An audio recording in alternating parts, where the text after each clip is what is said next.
I've had many leading experts on this show, including Matthew Walker, and they've all said the same thing about sleep. They've said it's the biggest positive investment you can make in your own performance. You can have the best strategy in the world, but if you're consistently tired, poor decision-making will follow and eventually cause other things to fail in your life. So if you're looking to optimize your recovery, you should start looking at what you're sleeping on. Our sponsor, Helix, makes high-quality mattresses tailored to your body. It doesn't matter if you run hot, sleep on your side, or need something firm. Helix has a mattress for you. And I asked them recently to send one to a member of my team, and Juan received it. And we travel a lot, so when he's home, quality sleep really matters. And he told me he's getting the best sleep of his life. And the data backs it up, with 82% of people in a Helix study saying they saw an increase in their deep sleep. And with a 120-night trial, you've got 4 months to prove it to yourself. You can get 27% off at helixsleep.com/diary. That's helixsleep.com/diary. You know, people talk about how they'll put on their to-do list, clean house, and it'll sit on a to-do list. And clean house, that's a big thing. It's a big, and that'll sit on your to-do list for like, I don't know, 2 weeks, whatever. But if you time block and write in this is what I do on the weekends, because so Monday to Friday, my schedule is ran by the meetings and things I have to do. So I'm a slave to the calendar. Saturday and Sunday come around, I wake up, I'm like, okay. I'm like, what the fuck? How does this thing work? This life. Yeah. I'm like, it's empty. I've got loads of things I know I could be doing right now, but no one telling me what to do in a life of mine where I'm told what to do every 5 minutes. So I time block on the weekends, which means clean house would become at 11 till 12, I clean the kitchen.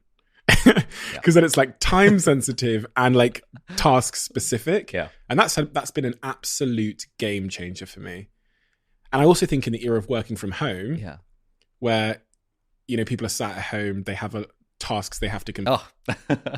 It's always ask the question. It's almost like we prep for this, because like this is literally like the 3-part structure of my book, which I've been like just having in my head for the last few weeks. Perfect. Where like step 1 is, how do we beat the procrastination? How do we get started with doing the thing? And part 2 of the book is, how do we sustain? How do we actually keep on going doing the thing? And there's just so in terms of mindset, the thing that I found that actually moves the needle is focusing on trying to make it fun.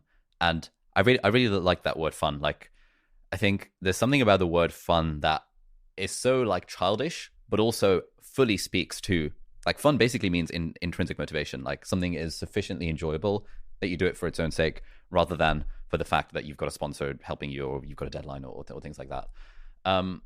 There's one story in particular that I often come back to, and that's like, sometime last year I was working at the hospital. It was pandemic season, etc., and I'd gotten to the end of like a 13-hour long shift, and I was just about to go home, and the nurse said to me, "Oh, Ali, can you put a cannula in this patient? Her like IV line is tissued and she needs fluids overnight."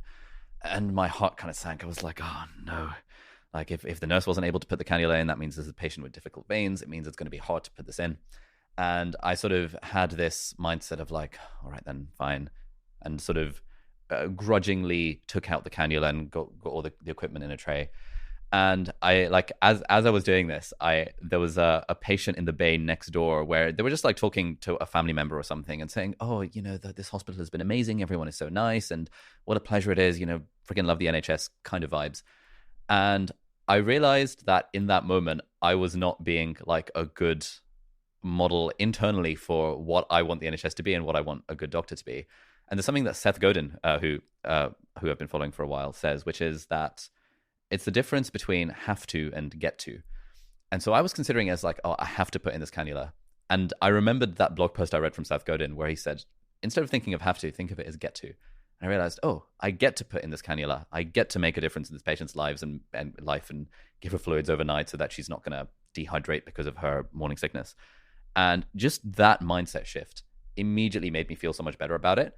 And I was like, oh, I get to do this. Who cares if I've been working for 13 hours? This is fun. This is privilege. This is cool. And I put it in, and we had a nice chat, and I felt really great about it afterwards. And now, like, and so that's one of the mindset things that I just always come back to. If I'm finding myself not enjoying something, and therefore my focus goes, I get distracted, I procrastinate. Instead of thinking I have to do this, I think I get to do this.